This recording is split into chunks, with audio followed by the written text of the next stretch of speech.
Good morning everybody.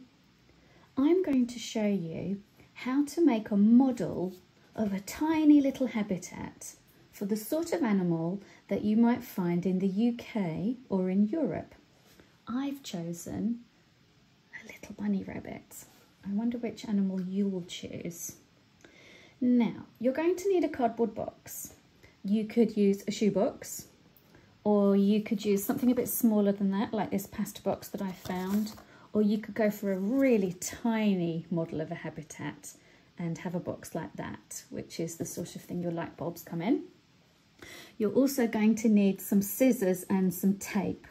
I've got masking tape today because that's good for drawing on, but if you've just got sellotape or parcel tape, that will be fine.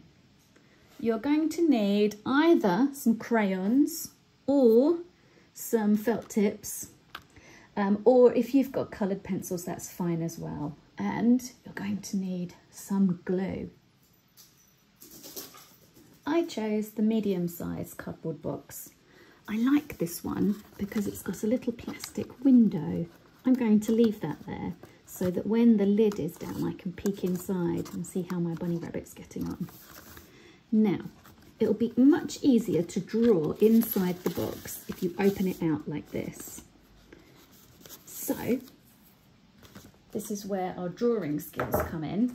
So you can use your crayons or your felt tips. Now, the sort of places I normally see little bunny rabbits hopping around is lots of grass because they like to eat the grass. But there's also lots of places for them to hide if they get scared. They might see a fox coming.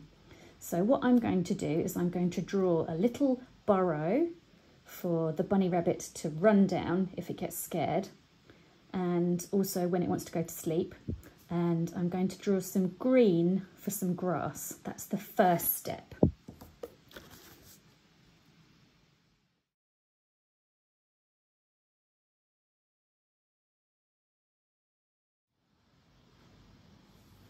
Now my rabbit's got plenty of grass to eat, and it's got a little burrow that it can run down if it gets scared or if it's tired and it wants to go to sleep.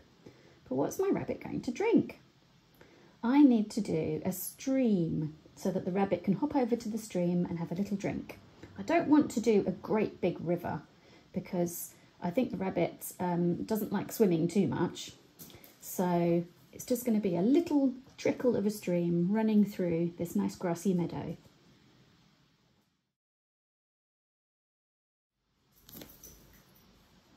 Now my rabbit can have something to drink.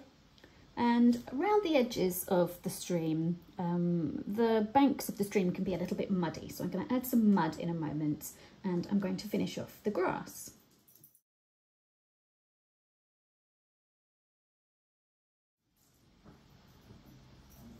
I've made a good start on my tiny little habitat for the rabbit, but it doesn't look very realistic, does it?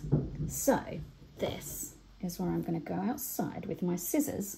I'm going to my garden and I'm going to snip some little bits of bushes, and I'm going to find some tiny little pebbles and some moss and just see what else is out there, and I'll be back shortly.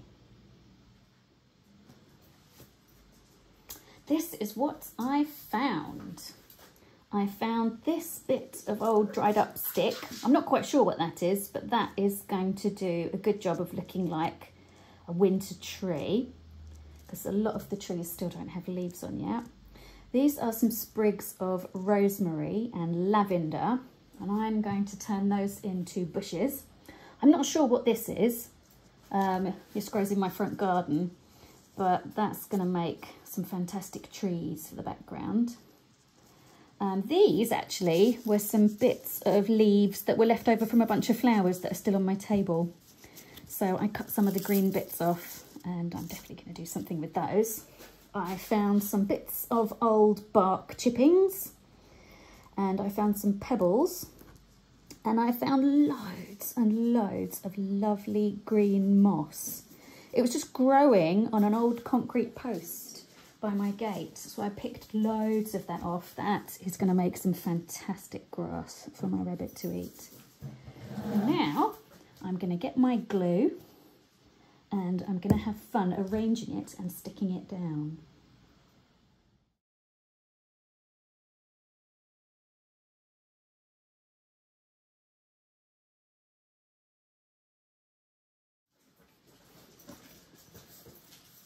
Oh, I think my bunny is quite happy with his new habitat. He's sitting there quietly munching some grass. Now, I had a bit of trouble getting some of the trees to stand up by themselves. So what I did is I stuck them into the moss. That worked really well. Now, if like me, you've got some extra glue showing, if you've used PVA glue, don't worry about that because it will dry clear. But if it is bothering you because you've got a great big blob, extra moss is really useful. So what you can do is a bit like here where you've got some glue showing, you can just push some moss into it and that covers it up quite nicely. Now before I stick the box back together, I'm just going to have to be patient and let all that glue dry. I've been very patient and the glue has now dried. And it's time to get my scissors again and the tape and tape the box up.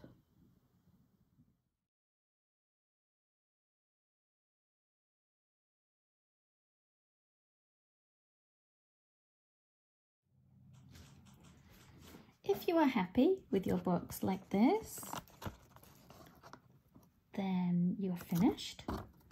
But I'm going to paint the outside of my box so that it doesn't have this writing on there. You don't have to if you don't want to, but I'm going to choose green because that's my favourite colour. So you can choose whatever colour you like if you're going to paint the outside of your box, and you'll find if you used the masking tape that the paint will stick on top of that quite nicely.